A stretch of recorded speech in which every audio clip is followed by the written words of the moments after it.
మీరు మీ అభిమాన shows and serials TV కన్నా ముందు ఈటీవీ విన్ యాప్ లో చూడండి. Download and subscribe to ETV win app. 99 రూపాయలు మాత్రమే.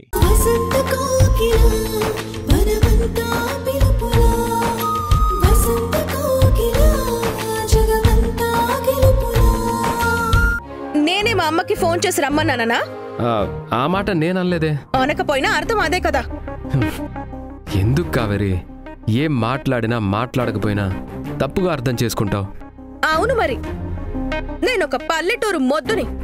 మీలాగా ముందు తీయగా మాట్లాడడం, వెనక గోతులు తీయడం నాకు చేత కాదు కదా. గోతులు తీయడం ఏంటి? బుద్ధి లేకుండా మాట్లాడుకో. నేను మీ గురించి అనలేదులేండి, మామూలుగా చెప్పాను అంతే. రుచి పచ్చి లేని కూర కంచంలో దండగా, పులుకు పలుకు లేని మొగుడు మంచంలో దండగా అని. కావేరి, ఇప్పుడేంటి నీ సమస్య? మళ్ళీ గొడవ పెట్టుకోవడానికి వచ్చావా? అంతేలేండి, ప్రతిదీ మీకు అలాగే ఉంటుంది. భరిస్తున్న నాకు తెలుస్తుంది ఆ బాధ ఏంటని. ఏంటి ఏంటి నీకు తెలిసేది? ఏంటా, మనసు లేని మొగుడు పక్కన పడుకుంటే ఎంత కంపరంగా ఉంటుందో నాకు తెలుసు. నిన్ను గదిలోకి రమ్మని నేనేం బ్రతిమాలలేదు. అవునవును, నన్నెందుకు బ్రతిమలాడతారు? మీకు నాతో అవసరం ఉంటేనే కదా అన్ని అవసరాలు అక్కడే తీరిపోతున్నాయి కదా. చండాలంగా మాట్లాడుకో. నాకు తిక్కరేగిందంటే ఏం చేస్తారు? చంపేస్తారా? చంపండి, పీడ వదిలిపోతుంది, మీకు అడ్డు తొలగిపోతుంది, రోజు నాకు నరకం తప్పుతుంది. చిచి, అసలు నువ్వు వాడదానివేనా? అయ్యో రామ, నేనెందుకు ఆడదాన్ని అవుతాను? నాలో అందం లేదు, ఆడతనం లేదు, ఆకర్షణ ఏదీ లేదు. మీ కంటికన్నీ ఆవిడ గారిలోనే కనిపిస్తాయి కదా. నోరు మూస్తావా? కుక్కతో ఒక వంకరని నీలాంటి అనుమాన పిశాచికి ఎంత చెప్పినా వేస్టే. అవునవును, నా బుద్ధి కుక్కతోకే. నేను పిశాచిని, దయ్యాన్ని, భూతాన్ని. అందుకే కదా నా ఫోటోకి బదులు మీ పర్సులో ఇప్పటికీ ఆవిడ గారి ఫోటోనే పెట్టుకొని తిరుగుతున్నారు. కావేరి, ఇంకాపు. అరవడం కాదు, నిజం చెప్పండి. మీ పర్సులో ఇంకా ఆవిడ గారి ఫోటో ఉందంటే మీ మనసులో ఉన్నట్టే కదా. కాదు, సంధ్య ఫోటో చాలా రోజుల నుంచి నా పర్సులోనే ఉంది. ఆ ఫోటో ఉందన్న విషయం కూడా నాకు గుర్తులేదు. అందుకే తీయడం మర్చిపోయాను అంతే తప్ప నా మనసులో ఎలాంటి దురుద్దేశం లేదు. చూడు, సంధ్యని కేవలం ఒక ఫ్రెండ్లా మాత్రమే చూస్తున్నాను. నువ్వు నన్ను నమ్మినా నమ్మకపోయినా ఇదే నిజం. అవునవును, ఫ్రెండు, మహా గొప్ప ఫ్రెండు. ఆ ఫ్రెండ్ కోసం మీరు ఆపసోపాలు పడిపోవడం, ఆవిడికి కడుపైతే మీరు కంగారు పడిపోవడం, కళ్ళు తిరిగి పడిపోతే మీరు పట్టుకోవడం, అడగకుండానే మందులు తీసుకురావడం, చెప్పకుండానే ఊరంతా తిరిగి నారింజ పండ్లు తీసుకురావడం, ఇదంతా ఫ్రెండ్షిప్పే కదూ.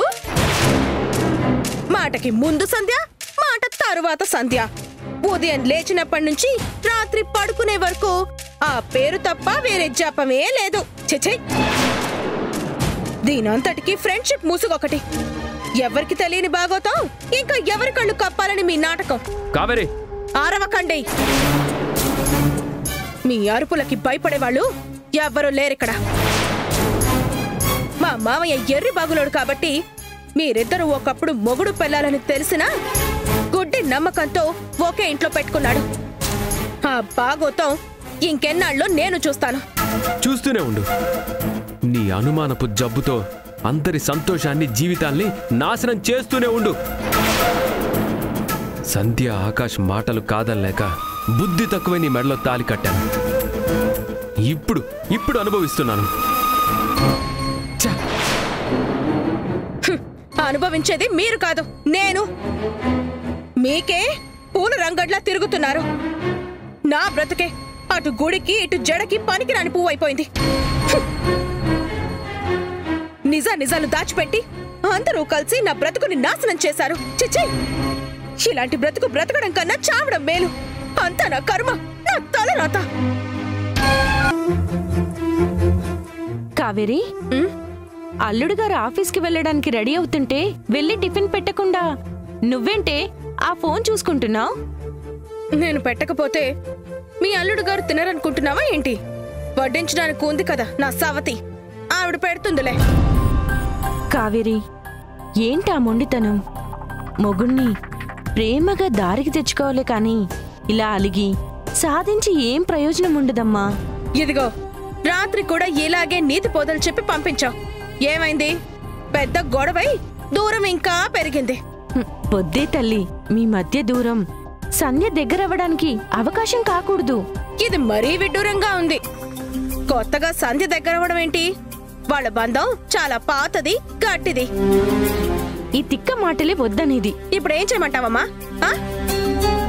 అన్నీ మర్చిపోయి పళ్ళి కిలిచుకుంటూ వెళ్ళి టిఫిన్ వడ్డించమంటావా?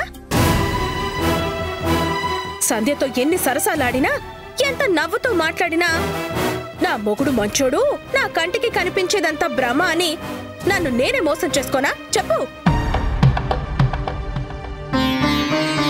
నేనాయనకి ఏ పని చేసినా ఇది ఆల్రెడీ సంధ్య చేసిందే కదా, అందుకే ఆయన మనసు మార్చలేకపోతున్నానేమో అనిపిస్తుంది.